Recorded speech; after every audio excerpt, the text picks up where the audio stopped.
A lot of it had to do with just trying to be cautious, having kids, having families.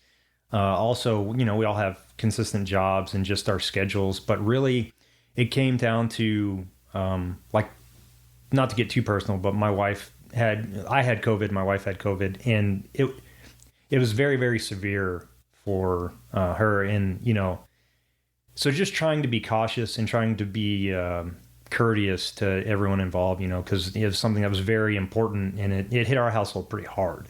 Hey, what's up, Vox and Hops heads? I'm Matt, the vocalist of Cryptopsy and the host of the Vox and Hops Metal Podcast, brought to you by Soundtalent Media and Evergreen Podcasts, where I sit down with fellow metal musicians to talk about their lives, music, and craft beer. I hope you've been having a glorious month of January so far. What have you done with your 2022 so far? Have you done something cool? Have you made yourself a little better? Have you tackled a new obstacle? I'm excited to hear what you're up to. Send me a message. Let me know how you have been tackling 2022 so far. This Vox and Hops episode is presented by Heavy Montreal. Heavy Montreal is Montreal's premier metal promoter. They put on a bunch of sick gigs all throughout the year, and they also put on one of North America's best metal festivals, and that's the absolute truth. Trust me when I say this. I've played fests all across the globe, and Heavy Montreal are up there with the best of them. I am beyond stoked to have Heavy Montreal behind the Vox and Hops Metal Podcast. Now, before we jump into today's episode, I'd just like to ask you to follow the Vox and Hops Metal Podcast on the podcast platform of your choice. But more than that, I'm also asking you for you to rate it on the podcast platform of your choice. You can do that on Apple Music, but you can also do that now on Spotify. It's a brand new feature that they've just added for podcasts. So if you do listen to the podcast on Spotify, take a moment and smash a rating. Now, why do I want you to do this? You have to imagine that when someone is looking for a new podcast to listen to, they go and they check out the reviews and the ratings, and if that podcast has a bunch of positive reviews and ratings, well, they're most probably going to give that podcast a chance. So by you taking the time to write a review or to rate the podcast, you might actually be the person that helps sway someone's decision to become a future Vox and Hops head, and that would be something that I would truly appreciate. Now, today on the podcast, I am with Justin Coleman of Krigsgrav. Get ready, everyone. This is Vox and Hops episode number 320.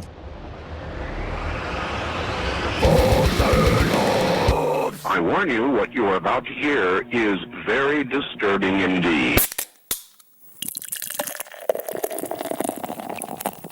Hey, what's up, everyone? Today I'm with Justin Coleman of Krigsgrav. Justin, how are you doing? It's absolutely great to be with you. How are you feeling today?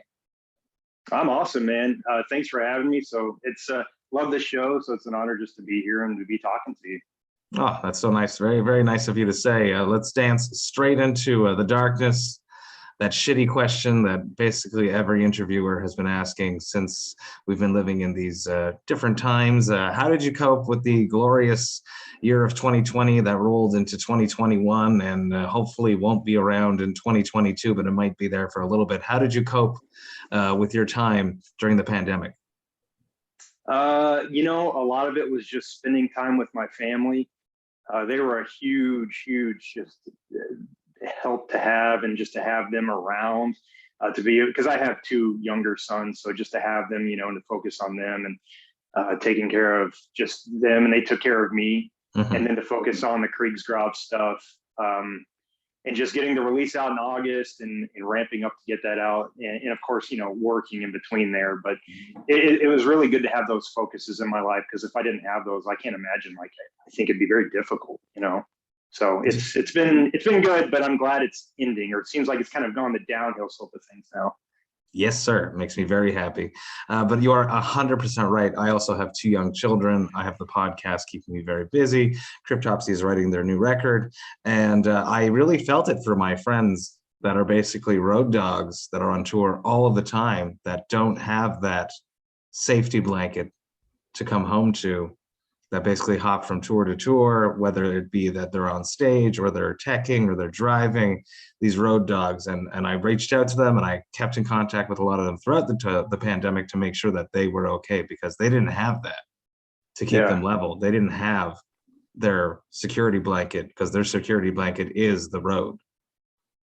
Yeah, I can't imagine. I think, if that's what you look forward to almost the entirety of the year, that's difficult, man. And I feel for them. I feel pretty fortunate that my life's built around I guess my day in and day out, like the band's not the foundation of what I do, but I can't imagine. So that's hard.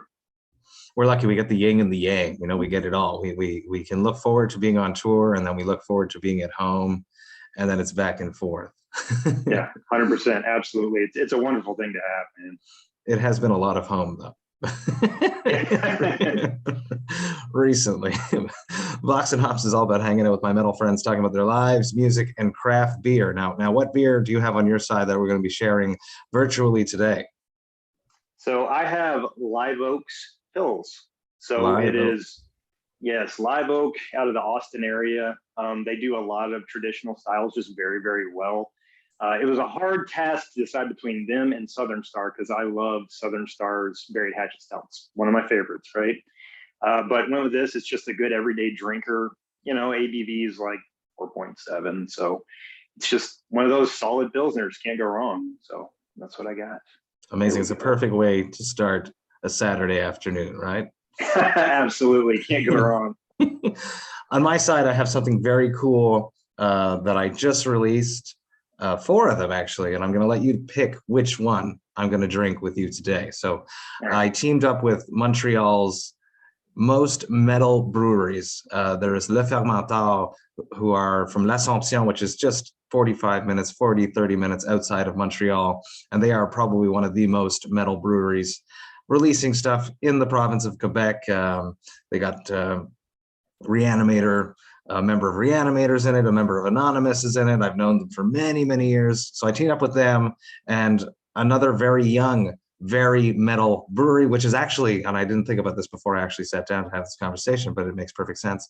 They're heavily inspired, their tap room is heavily inspired by True Brewing, which is obviously your brother Zach's brewery in Colorado. So Le Fermentor Mutoïde is the name of the very metal tap room that's in Montreal right now. They just opened a year ago. They're killing it. They're so damn cool. And they have not released anything because it's only a tap house. You have to go there. You can walk away with growlers, but they haven't canned anything. They haven't bottled anything. So this is actually their first release beer. And I was very excited to team up with them to create a beer to pay homage to the Quebec metal scene because as you well are aware, and I am very well aware, the Quebec metal scene is very vibrant and has been since the 80s with bands such as Voivod, of course, and many other bands. So I wanted to create a series of beers to honor the Quebec metal scene.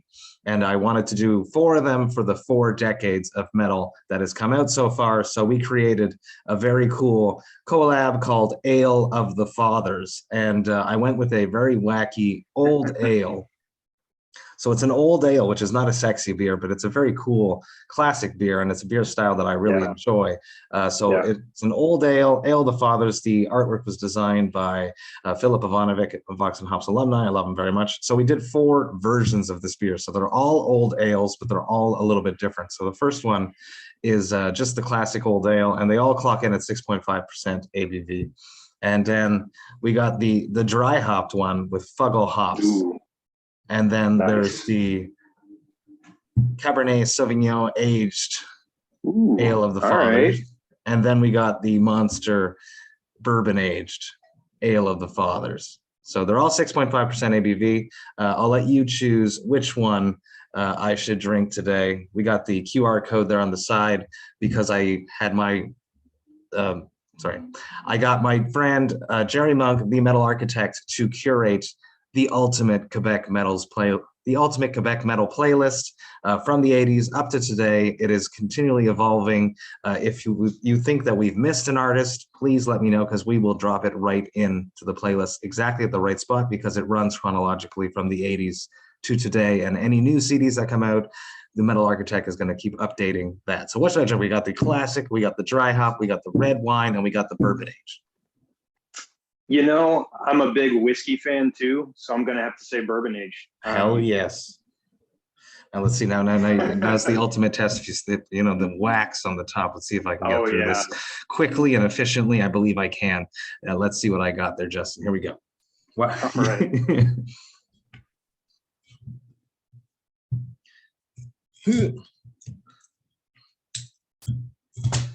They helped me. They put like a thing wrapped around it so you could just pull that off. Oh yeah, it's got the pull tab. Yeah, Yeah, man. yeah. Sometimes you gotta get the lighter out and just kind of melt it. I got a knife here too. I wasn't sure, just in case. This is actually my last bourbon. I got it. Yeah. Nice. Ugh. All right, let me open. Cheers. Here it is. Ooh. Ooh. That bourbon on the nose is just amazing. Cheers to you, and very happy to be hanging out. Cheers. Absolutely. It's got that gorgeous like caramel colored body, smell of caramel on the nose, like maltiness, bourbon, bite. Ooh, it's amazing. So damn good. So damn good. It's gorgeous. It's what's really cool about their beers is they actually re-ferment in the bottle. Le Fermentor. It's the way that they have their fermenters set up. They're not set up to ferment in the fermenters. They re-ferment in the bottles, and they have just transitioned to cans, and they have mastered re-fermenting in cans, which is a whole new crazy thing that I don't know enough about to actually dig into. Now back to you. Sorry, I was going to say, are you going to sell her some of those for a later time? I probably will sell her a few, but I've been using a bunch for content, and I tend to drink everything, and my cellar depletes itself very quickly, especially late at night. I'd love to hear about your very first beer. Ooh. Well, my very first beer was probably when I was like 4. And it was on accident because my dad would drink like, Budweisers and stuff. And just like he'd set them down, and as a kid, and he would tell me the story, I would walk up and I would grab it and take a sip. So that was the first beer, and I thought it was disgusting, but it's just something I did as a kid. Every time he sat it down, I was like, I wanted to drink that. I didn't know why, but yeah. Now, if we get to the first beer as a young person, it was probably Bud Light. And I can't say I had a love for it. It took a little while to find my footing in beer, but it was definitely Bud Light. And I didn't get why people loved beer, because I was probably 15, 16, something like that. And it just, it didn't do the trick for me. What about craft beer? When did you ever get into craft beer? I feel like you had to. Yes. With your brother's relationship. I know that he homebrewed a bunch when he was in Texas before he moved out to Denver. So that was kind of an adventure we took together because we shared a lot of ideas back and forth, talking about new beers we'd find. So the first, and it's not even a craft beer, but the first kind of adventure we started taking was like Sierra Nevada's Pale Ale. Oh, hold on just in a second. You've lagged for a moment and your face is frozen. No, everything is frozen. Hold on, we're going to hold that question was craft beer. We're going to come back to that.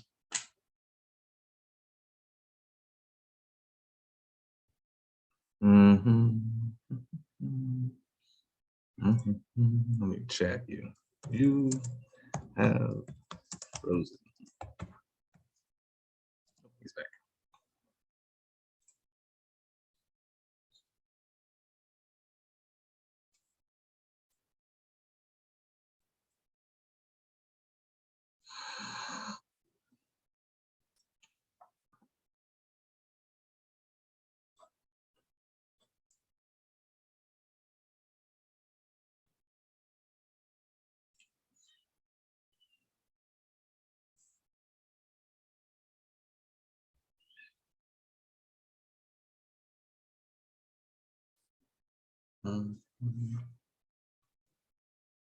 Come on back. Jay. There you are. Hey, sorry about that. I don't know what happened. No, it's okay. It happens. It's the internet. We can jump straight back into the question was craft beer. I feel like you had to get into it because of your brother home brewing, and then you can take the question just from there. You're saying that you guys started together. Yeah, so like I said, that was kind of an adventure we took together. We started out like local grocery stores, like we had a Whole Foods kind of in the area, and they would get more than just your normal beers in. So like Sierra Nevada's Pale Ale, New Belgium breweries, Fat Tire, because this was in the early 2000s when craft brews weren't just available as readily. And those were kind of the outliers. So finding those was the steps towards like, okay, we could get those, and then asking the beer buyers there like, hey, what else can you get? And really just trying every single thing that we could, because at the time, like, again, Sierra Nevada, like Great Divide Brewery, if you could find a Yeti, that was a pretty big deal. And now they're not too hard to find, but then, so that was really, we would find new beers and talk to, just like with music, we would share it together and talk about it. So I think we had a love of music because him and I both played in the same band together for years too. So, we were, close. We would share music and beer and stuff like that. So I think we had that adventure together for a while. At what point did he diverge more into it versus what you did? Well, I kept drinking and he just started making. It was just something like he had a real passion for, as far as like he wanted to try it. And he would just make different recipes and be like, hey man, what do you think? And over the years, he got a lot better at it. Cause at first it was definitely some were better than others. But I was more than happy to try what he was doing. And obviously he's progressed to a level where, he's, leading what I think he's doing. He's awesome at it. Obviously people recognize that. And that's fucking cool. I remember him mentioning when I had him on the podcast the first time, he mentioned that his first big success of a beer, a homebrew that was a great beer, was a stout. Do you remember that stout? I don't, unfortunately, because he's been brewing now for such a long time. I'm 40 and he is my younger brother. So he's like 4 years younger. So, he's probably been doing it for almost 20 years, it seems like, maybe 15 years. Yeah. So I remember a porter he did back early on. That was excellent. And I was like, whatever you did here, like, this is fantastic. Keep, doing this. And we talk about that often. He was in town not that long ago. And it's just, I like to ask him where he's going with the true recipes and stuff. And just in general, we talk about like beers that he's into, or, things that I found. Obviously he's immersed in the world, so he knows a lot more, but it's funny because we always kind of come back to the tried and true. Like, you can never go wrong with just a solid, again, like he loves Live Oak. He was down doing a collab brewing with them recently.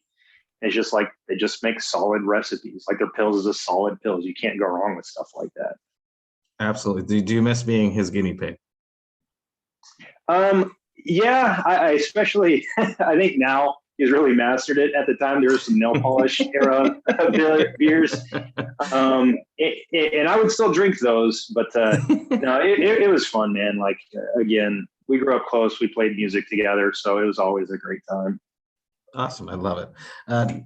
Deeper into exactly that, the soundtrack of your youth when you were growing up in your parents' or guardians' house, what music was playing when you were not in control of the radio? What music did your parents or guardians listen to? So from a kid, like early on, like when I was very small, again, like 4 years old, my dad always had what I would consider a pretty cool musical taste. And he had a vinyl player. That's all we had. He had a vinyl player, cause this was back in like 1986. So, and it was a lot of Southern rock. So a lot of Lynyrd Skynyrd, like pronounced Lynyrd Skynyrd, Second Helping, Street Survivors. And I remember I would sit down as a kid and I'd look at like the cover of Street Survivors, and Steve Gaines' face is like, it looks like it's on fire, and it would freak me out. But I loved it so much. I just loved the, guitar attack, and he would play Molly Hatchet records, and I was just, the covers, the Frank Frazetta artwork just drew me in, and I would stare at it, and then I'd stare at the back of these scary looking dudes just like scowling at you. And another one, and this is so Bryan Adams was the Reckless record. Yes, yeah, there you go. The Reckless record was huge in our household. So amazing. Yeah, so that was, yeah, for sure. And I kind of go back to it now, and I'm like, it still kind of holds up. The songs are, fantastic songwriting. I don't know if I mentioned this. I might have said this story in the podcast. I have a Bryan Adams story. And if I had some on the podcast, I apologize to people that are hearing twice, but it's worth hearing twice. And if you're on tour with Cryptops, you'll hear it at least once if someone brings up Bryan Adams. We were on tour in the United States, I can't remember what tour it was. I think it was Devastation on the Nation.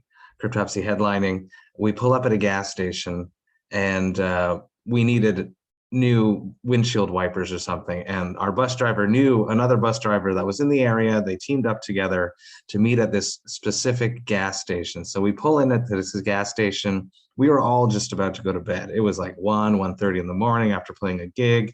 We had, drank our beers. We were ready for bed. And they're like, other bus driver comes on the bus. Hey guys, how's it going? He's like, I just dropped off my artist. Do you want to come and raid the bus? Because I'm going to throw everything out. And we're like, yeah, let's do that. So we all get off our bus, which was made probably in 2001 or something, and step onto a yacht on wheels, brand new Prevost tour bus. It was immaculate. Climb onto this bus. There's flat screen TVs everywhere. There's like organic food, all going to go in the garbage, a bunch of craft beer. We take it all, bring it back onto the bus, and then we hear that it was Bryan Adams' tour bus. And we were like, holy shit, Bryan Adams. So we stayed up till 4 or 5 in the morning, eating his food, drinking his beers, singing, all of us, of course, Bryan Adams songs the whole night. It was a crazy epic party night. And then we wake up the next morning and we were like talking to the bus driver. We're like, that was so cool last night. That's so cool with Bryan Adams. He's like, Bryan Adams? It's like, that wasn't Bryan Adams' tour bus. It was Ryan Adams' tour bus. Oh. So we spent the whole night singing the wrong dude's songs. Because I couldn't even name you a Ryan Adams song, but I definitely know a bunch of Bryan Adams songs. That's my Bryan Adams song. You know what, though? There's never a wrong time to celebrate Bryan Adams. So it works out really well. Cuts like a knife, you can never go wrong. I want to hear about your first shows, the first time you went to go see live music, first time that you saw a band perform. Okay, so first concert I ever went to will be etched in my memory forever because it was Metallica. And really? I was such a Metallica freak. Yeah, I got pretty lucky. I think I was 15. And we saw the show in Fort Worth that was filmed for the DVD. Really? That show that they did there, the Cunning Stunts or whatever, that show. And I didn't know it was going to be filmed. Yeah. But I went, and I was such a huge fan. And then to see like my favorite band in the flesh, which they had Corrosion of Conformity open, and I was a huge fan. Cool. Oh yeah. So having them open was amazing in and of itself, because Deliverance, it's so good. Anyway. But they do their show, and then they have all the shit that breaks and explodes, and the roadie gets like thrown into the air. And I was like, what is this? This is fucking insane. Like, I didn't know what to think about it, but it blew my mind. I already knew that I had to have that be a part of my life before then, but like that was, it solidified. Like I couldn't stop talking about it for weeks. It was an out-of-body experience almost. It was as close to spirituality as I think for myself you could get, because it blew my mind. It was incredible. Did you get the DVD or the VHS afterwards? I didn't get either. I had the box set, the Binge and Purge stuff, and that was like 200 hours of Metallica footage. So Jesus. I felt pretty. It was a lot. So I felt pretty good with that, but no, I never actually got it, ironically enough. But maybe you're there. You never know. You see a little Justin there. Yeah. Oh yeah. My cousin took me because my dad's like, this doesn't really. I don't know why I didn't want to go, but he didn't. So I had my cousin take me, and it was amazing. Your brother must have been jealous, or was he there with you? No, and at the time it wouldn't have made sense because he would have been 11. Exactly. So yeah, he was almost there, but he wasn't there yet. But I would return the favor to him because I would take him years later to see Testament on the Gathering tour. And I drove because he couldn't drive yet, if I remember correctly. And that was pretty fucking amazing. So awesome. Amazing. How about your first time on stage? Do you remember your first show? I do, unfortunately. It was in my high school band. And I don't know how the gig was set up because it was super weird, but there was a music store in the area called Mars. This is back in 98, I think. And so it was kind of like a Guitar Center, but they had a stage. In the music store. Yeah, in the music store, they had a stage, and it was that's not a stupid idea. No, it's not a bad idea, but now thinking about it, it's kind of weird, but it was cool at the time. And they had like a drum set up. And so the singer's dad, I think, knew someone that worked there, and he was like, hey, can they come up and play on like a week and just a couple songs? Because we were writing an album, and they agreed. I don't know why, but they agreed. And so that was my first time on stage, and we played to 15 people, 20 people, and it was mainly, well, you had the people shopping, so it was them, and then our family members. So like our moms and dads and like aunts and uncles. And you know, it's super weird because it's your first show, and then you're trying to get into it, and you're looking at just a bunch of parents or authority figures, and you're like, this isn't really giving me the vibe I want, but it is what it is. So it was super weird. Were you guys ready? You know, we were ready as far as like being able to play the songs proficiently and get through our set. But we didn't get back that, like, you know, when you play a show, just rowdy motherfuckers that are giving it back to you, and you're like, yes, and you feed off it. It was just like, all right, so it's lunch. That was fun. So let's get back to reality. But it was cool. It was still cool. It reminds me of when I was in 3 Mile Scream. We played a Hard Rock Cafe, which no longer exists here in Montreal on Crescent Street. And people were eating dinner while my metalcore band performed on the stage. It was just ridiculous. Just ridiculous. Do you remember your first gig when you did get that feedback from the crowd? Your first gig where there was a proper crowd and that energy was going back and forth? Yeah, for sure. That's when I said I had a band with my brother. We played in a black metal band called Dagon. And I remember we played a lot of shows, but the first time I really, really felt that, we played the small club in Fort Worth. And I'd be lying if I say I remember the name now. I don't, and I wish I did. But I think we had it was like our EP release or something like that. And I mean, this place, it was a small room, but it was full. So that just felt really, really cool, because it was like, oh shit, there are people here, you know, and they're here to see us. And just in between songs, people were screaming and, you know, up front headbanging. And it was just like, okay, they get this. Or at least if they don't, they're intoxicated enough to act like they do. Like, this is fucking cool. You know, so it was, it felt very gratifying to have that back, you know, for the first time I feel it and go, okay, the music's being reciprocated by the people listening to it in front of us. Is awesome.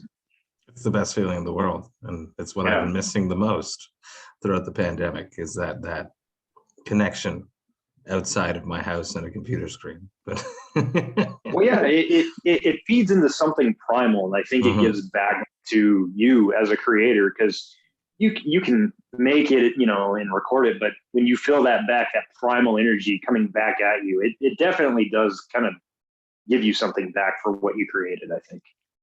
Perfect segue into the Sundering. You just released this record back in August, but I've seen that you're already working on new material.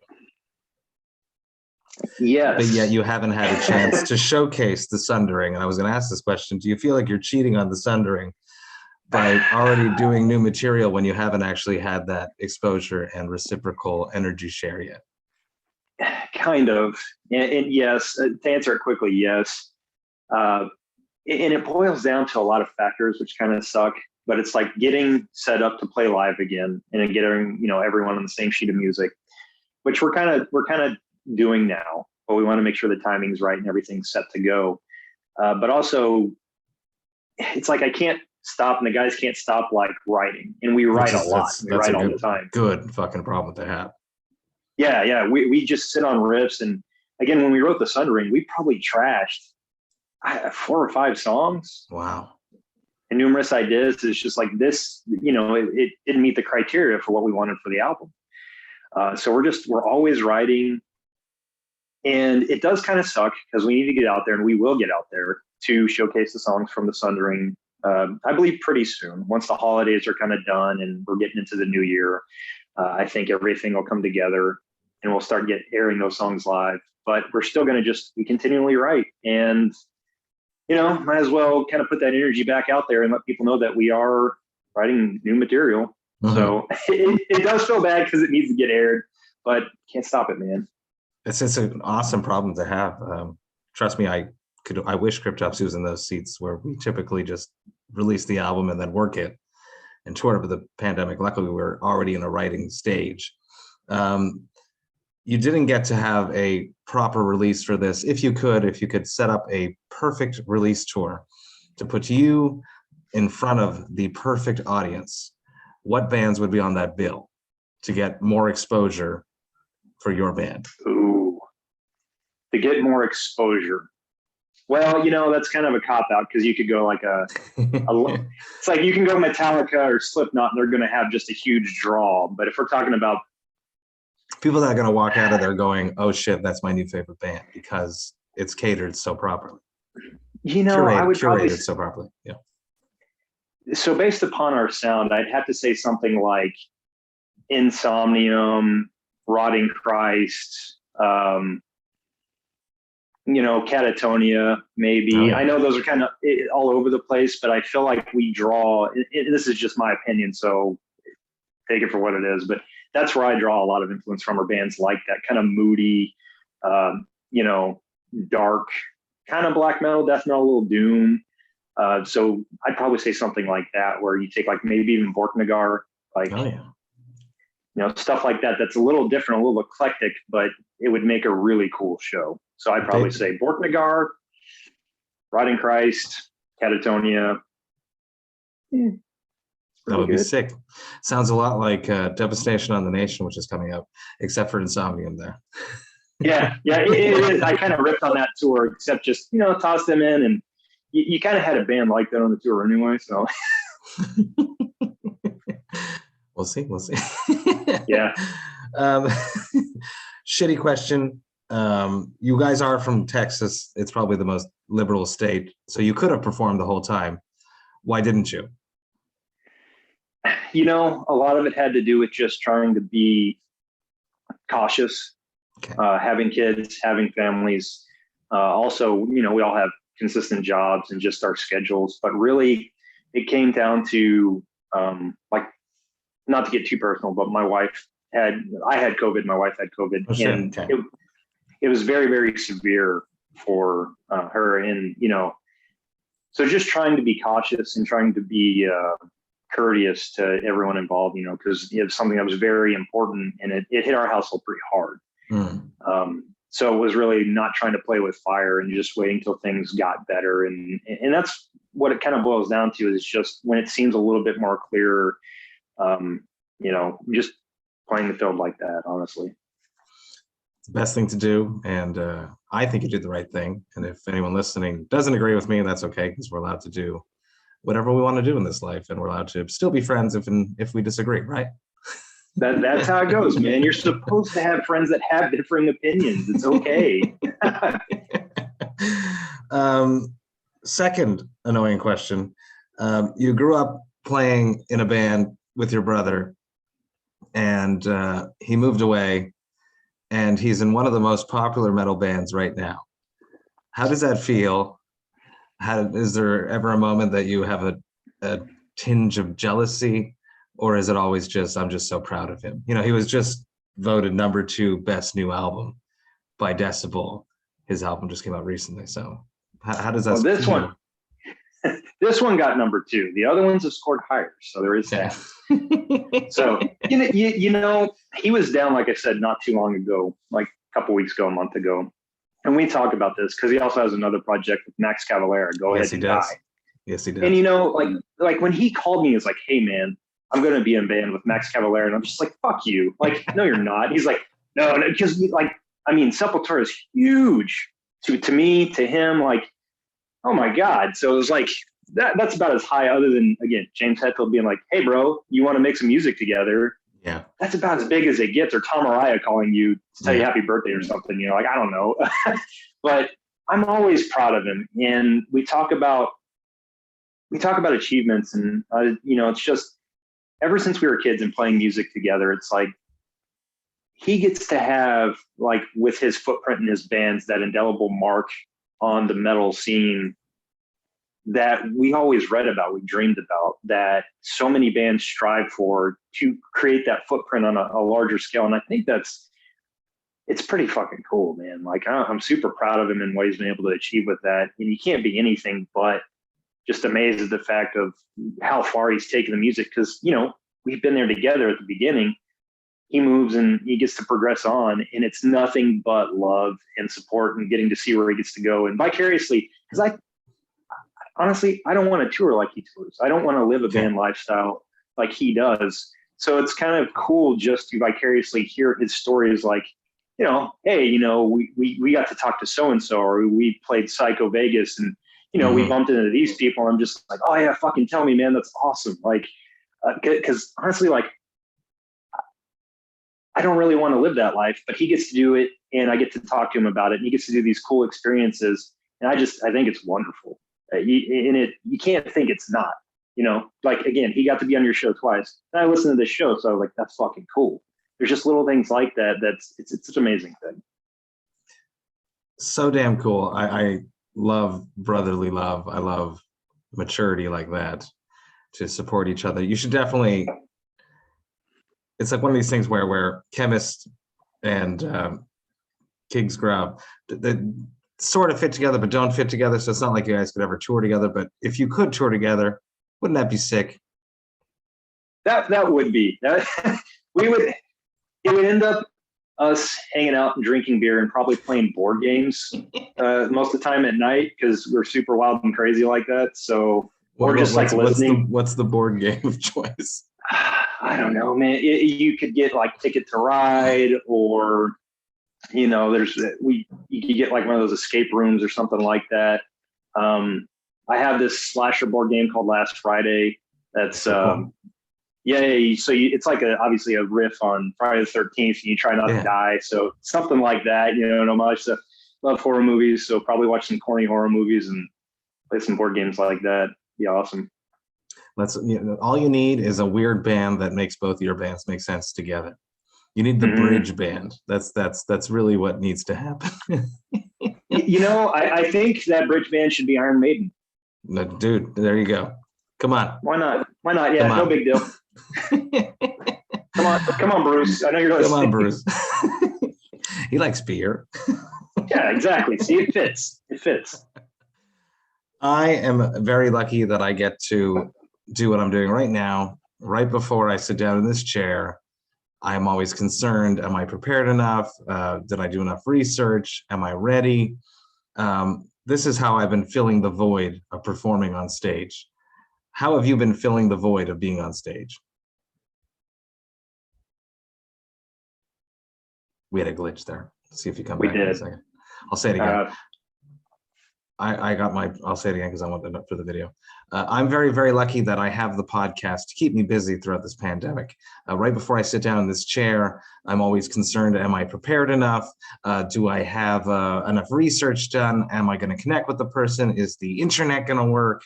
This is how I've been filling the void of performing. I get that same little feeling as if I was about to climb onto stage. How have you been performing? How have you been filling the void of performing on stage? Honestly, this isn't a super hard one to answer because we don't play live that often. So it's just we're in constant contact with each other and writing new music. I think that's what it is sharing ideas constantly. And we talk to each other like daily. We have a group thread where we're constantly like, hey, man, check out this record, or hey, I got this riff, and send it. Or just like, hey, this is a funny thing I saw. So I think the ability to, and we're very open with communication. So we know where we stand playing live. So we know what's coming. And so it's not like there's this weird block in conversation where we don't know where we're headed as far as our goals as a band. So we're really filling the void with the guys. It's just talking and sharing ideas and still just openly communicating pretty much every day, multiple times a day. Because we're friends like that. We enjoy each other's company. So even if it's something stupid, we'll get a group text and just that'll fire it up for the day. So. Which is why you guys write so much, because you're constantly in contact and you're constantly in that creative mindset. Yeah, 100%. Like I'll hear a new riff from like a new record or a song, and I'm like, oh, I got to write something like that, and I'll record it on my phone and send it to the guys, and just shit like that. And it opens the dialogue immediately. And then Cody will be amazing like he always is, or, so we're always, I think that fills the void of playing live because we're just communicating all the time. That's beautiful. That's beautiful. I'm jealous. I like that. I like that very much. Have you, and I apologize if you have, a Krigsgrav beer? Have you done a beer collab yet? We have not. We would love to. Okay, now that's the next question. Why the hell hasn't your brother made you a beer? I try not to overstep my bounds with what he's doing and what I'm doing, because I don't want to be like, hey man, like if he wants to approach me and do it, I'm open to it. But I know he's also very busy, and he already kind of has things lined out for the year. So absolutely, no, I understand that part of it. Yeah. So I wouldn't want to. If you could do a collab with someone, doesn't have to be your brother. What style of beer would it be? What would you call it? And yeah. So I would have to say it would probably be Southern Star Brewery in Conroe, just because I love their beers already. And my brother's an easy one. So I want somewhere it's not too far from here. The owner, Dave, is a metal maniac. He's super cool. He did a collab with Nigura Bunget not too long ago. So every now and again, like I sent him the new Krigsgrav record. So, he's into our music and what we do. So I think it'd be cool to have them involved because he already likes the band. He knows the band. He loves metal, so he understands the aesthetic. And I believe the style, just because this is my personal favorite, would be a Russian Imperial Stout. Hell yes. That is hands down, you can't drink a lot of them, but it is my favorite style. It's a little wordy, but it's a song title from our album Lux Capta Est, In the Winter White. So something riffed around that, You could do a white Russian Imperial. Ooh, that's good. It's different. See? Yeah. Yeah. That would be a white Russian. But then you have to tie it into Big Lebowski somehow or something, You have to have one of the nihilist guys on the can or something. That takes away from the band. So whoever is listening that wants to make this, hit me up and I'll make sure Justin gets the message. Yeah. Or email Dave at Southern Star and just politely encourage him. I love it. Probably doesn't happen to you very often. One last question. Probably doesn't happen to you very often, but every once in a while, it happens to everyone. You got 2 young children, you're busy, you work out, you're in shape, but every once in a while, it happens to everyone. What is your hangover cure? Man, it's got to be, so it's a lot of water, obviously. That's first thing down the hatch when you wake up with that dry mouth and that headaches. You gotta pound a large cup full of water, and then some type of big breakfast, hash browns, some type of scramble. The scramble is up to you, the ingredients you want to add. So, for example, I eat mainly vegan, so it'd be some just egg with some kale in there and a lot of toast. Absorb it. Yeah, maybe some oatmeal in there too. Just all those things together. Breakfast is probably maybe some pancakes. Can't go wrong with pancakes. So yeah, big breakfast. That's the way you got to go. And then from there, the rest of the day, hopefully it goes well. But that's how it's got to start. You got to sneak a nap in. If you can sneak a nap, it's amazing. But the kids don't let us do that. No, that's never going to happen again. Never. Naps are done. That was the best when they were young, and I'd be like, I just gotta get to nap. If I can get to nap, then I'm okay. Oh man, yeah. As soon as they lay down, you're like, all right, let's do this. Not now, man. I got a 12-year-old and a 7-year-old. There is no napping. Amazing, Justin. Thank you so much for taking the time hanging out with me, talking about your life, music, and craft beer. It was a true pleasure. Everyone, go check out that new Krigsgrav. The Sundering came out via Wise Blood Records on August 6th. It's amazing. Justin, I really had a good time. I hope you did too. Cheers, Matt. Thank you. Cheers. Hey, thank you all so much for listening right to the end. You know that I love and appreciate that. Man, did I ever have an awesome time connecting with Bobby. It was just super cool to speak to someone from such a unique situation, being from such a tiny city in the middle of Europe. To have conquered that and to have become an internationally renowned musician is something that's truly impressive, and I'm very, very stoked that I had the chance to connect and to have a chat with Bobby. Bobby mentioned that if he ever did start drinking again, that he would send me pictures of what he drank, and he didn't start drinking again, but when he was out shopping at a Christmas market right before the holidays, he actually did send me some pictures of some Quebec beers that he saw at the market. So a massive shout out and a massive cheers, and thank you to Bobby for doing that. Check out and get ready for this brand new Persephone record, because I know you're going to enjoy it. If you enjoyed this Vox and Hops episode, you should sign up to the Vox and Hops Metal Podcast mailing list. You can on my website, voxandhops.com. That's VOXANDHOPS.com. And when you do that, you shall receive one email a week containing all of the details of everything that has happened throughout the past week in the world of the Vox and Hops Metal Podcast, including all the details for any episodes which I dropped throughout that past week, if I've been a guest on someone else's podcast, as well as any pertinent information for any cool projects I have in the works before I announce them to the public, as well as the updated links to the Brutal Awakenings playlist, which is curated by my man Jerry Monk, the metal architect himself, and is available on both Apple Music and Spotify. There's just so much going on in the world of the Vox and Hops Metal Podcast. I would hate for you to miss a single thing, so please sign up to the mailing list. The Vox and Hops Metal Podcast is brought to you by Sound Talent Media and Evergreen Podcasts. I hope you have a glorious rest of the week. I'll be back next week with one episode on Tuesday, but until then, remember to enjoy life, metal, and craft beer. Cheers, Vox and Hops heads.